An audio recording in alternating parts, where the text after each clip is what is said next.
د ماما لور دوهمه برخه.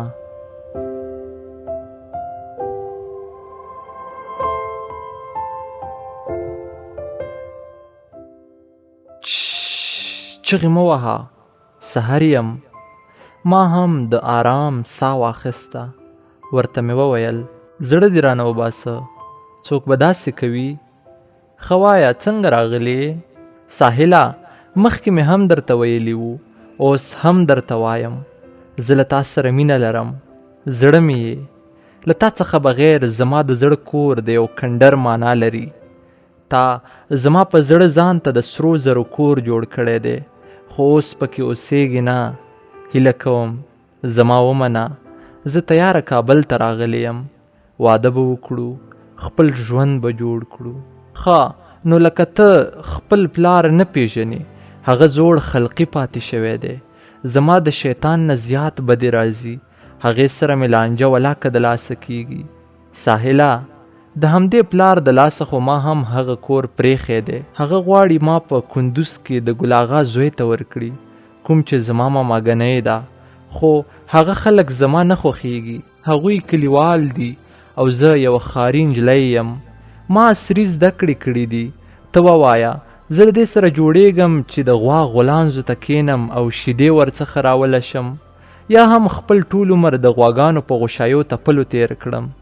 زما صرف ته خوښ یې او صرف تا سره به واده کوم. هیله کوم ما ته د خپل زړه په کور کې ځای راکړه. یاره زه خو څه ریبوټ نه یم چې دومره ژر فیصله وکړم. دا زما د ژوند تر ټولو اهمه فیصله ده، ځکه چې تا سره به بیا زما ټول عمر وي. ما ته یو څه وخت راکړه تر څو سوچ ووهم.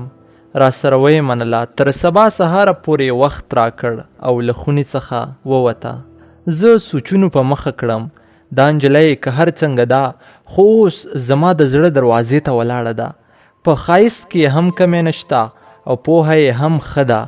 په هر ځل لیدلو یې زه خوشحالېږم هم. تر دې بهتره نجلۍ شاید ما ته پیدا نشي. خو پلار یې ډېر بېکاره سړی دی، هغې ته به بیا قناعت څوک ورکوي؟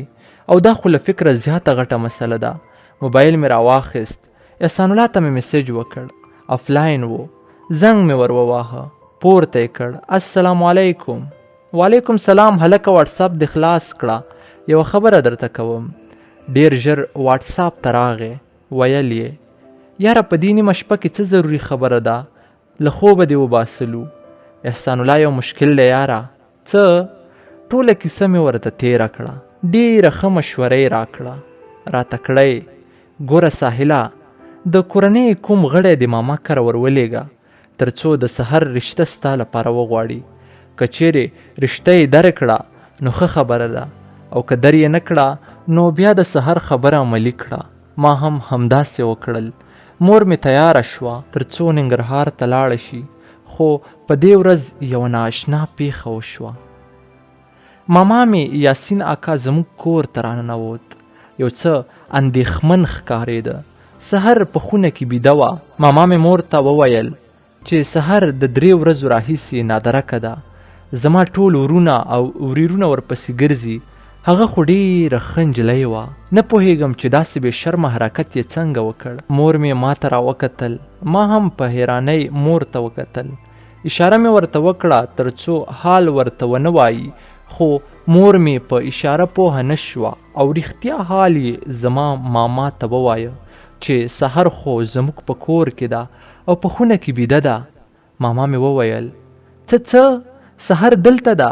د خونې په طرف یې منډه واخیسته. موږ ورپسې شو. شیبه تېره نه وه چې نجلۍ یې له خونې څخه راوباسله. له ویښتانو یې نیولې وه، له خولې یې نیاړې بادېدې. هر څه چې په خوله راتلل ویل یې. هر کله چې نجلۍ له کوره وباسله نو مخې ته مې یوه غټه خښته ایښې وه. بس بې اختیاره مې لاس خښتې ته ورغې او ماما مې په سر 2 ګوزاره داسې وواهه چې نور ونه خوځېد او مستقیم پر ځمکه پرېوت. زما په لاس کې خښته لا هم هماغسې وه. ماما ته مې لیدل، له لاسونو څخه مې وینه وتښتېده. جام شوم، داسې شوم لکه په فریزر کې مې چې یخ نیولی وي. د یوې شېبې لپاره مې لاسونو، پښو او سترګو هر څه کار پرېښود. ټول زما په ډول وو او د ماما د سر وینو ته یې حیران حیران لیدل. د باران غټ غټ څاڅکي راغلل، ځمکې راته د قهر نارې وهلې او په دې وخت کې آسمان هم د ویر سلګۍ شروع کړې. که چیرې درېیمه برخه یې هم غواړئ نو کمنټ پرېږدئ تر څو درته نشر کړو.